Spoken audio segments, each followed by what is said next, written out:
Today we're doing something new with all the national parks and visitor centers that we've been to. The visitor centers have always been right near the parking lot. So today in Fort Bowie in the Apache Pass, we are walking a mile and a half in or so to the visitor center, which is kind of a nice change. So here we are on the path. Rachel is adjusting her clothes for the getting warmer over there. And then you can see the trucks over there.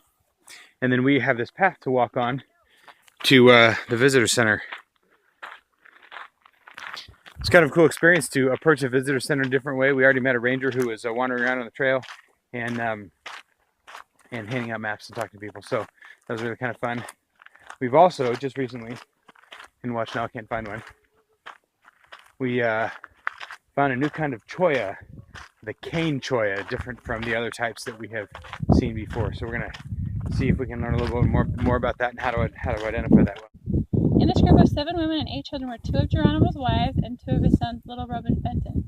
During this time, soldiers around the guardhouse became attached to Little Robe, so when he died on September 10th, probably of dysentery, they buried him in the post cemetery. So we're inside of a little straw shelter here that the Indians would use. Got a hole, oh, I'm falling over. Got a hole up here near the top. Let the smoke out with a fire in the middle, and they could be around the fire here and use the native local grasses from the various plants to shed rain from the top. So kind of cool. Let me back out a little bit here so you get a little view of the entrance. The canvas looks like it's intentionally showing that they'd use whatever materials they had, but just grass is tied in bundles and fixed to the frame there, which gave them kind of a cool shelter. So need to see reconstruction, obviously, but need to see kind of how it looked and what types of shelters they lived in. So right here is a spot where they had a steam engine pump to pump water up from the spring and into the fort, but they also had an ice machine. There's a placard telling you about it. They had an ice machine up here, which was in like 1887, I think, and 1887. And they loved it because they could make ice cream in the hot summer months and keep things cold and preserve food. And then down here, there's these 2 caverns that they carved out of rock that they used to store water that they piped up from the spring. And so that was how they handled that. But it mentions that the ice machine was a real boon for troop morale, and I can believe that simply because having something cold on a hot day had to be pretty amazing when you're out here in the middle of nowhere and experiencing the heat and everything. So, and it's been really fun walking around up here. The visitor center is small but fun, and kids are off running around numbering buildings on the map for their junior ranger badge. So I'm going to find them and see where they've got to. So the remaining walls here at the fort were dilapidated so much that they decided to encase them in some plaster. The adobe, lots of the walls were adobe, some of them were brick, and it looks like they built up to a certain height with brick and then adobe up from there, and so they decided to preserve them just so they wouldn't fall down anymore. So you can't see the original adobe that's in place, but you can get a better idea of what the buildings were like and the size and everything else because of the preservation work they've done.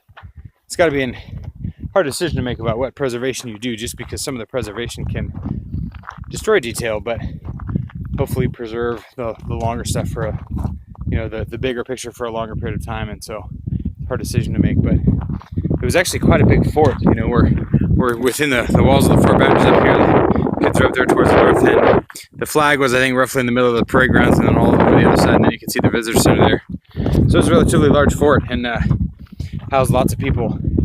The interesting part is the piece of Geronimo history here. This is where he surrendered, and they've actually got some pictures of that and surrounding events, which is really interesting. And so we in Fort Pickens in Florida, we saw where he was imprisoned for a long time, and it's interesting to catch back up with him here. We're now headed down the trail. There's 2 ways back. You can go back the way you came, or you can head up and over the ridge, and it's a little bit of uphill to start, but you just get these amazingly beautiful views of the valley. You can see Andrew headed on the trail over there, and just amazingly beautiful views all the way around. And so we are headed down and looking forward to dinner tonight. hamburgers and steak is going on the grill. Had a great day at Fort Bowie. We are back at the homestead now. Here we've got Airstream in the rocks here at Indian Bread Rocks. And I am heating up the grill for that steak and hamburger that we earned on our walk earlier today. Had a wonderful time. One of the fun parts was that right at the end, as we were getting the junior ranger badges, it's at the end of the day and the ranges were closing up, and they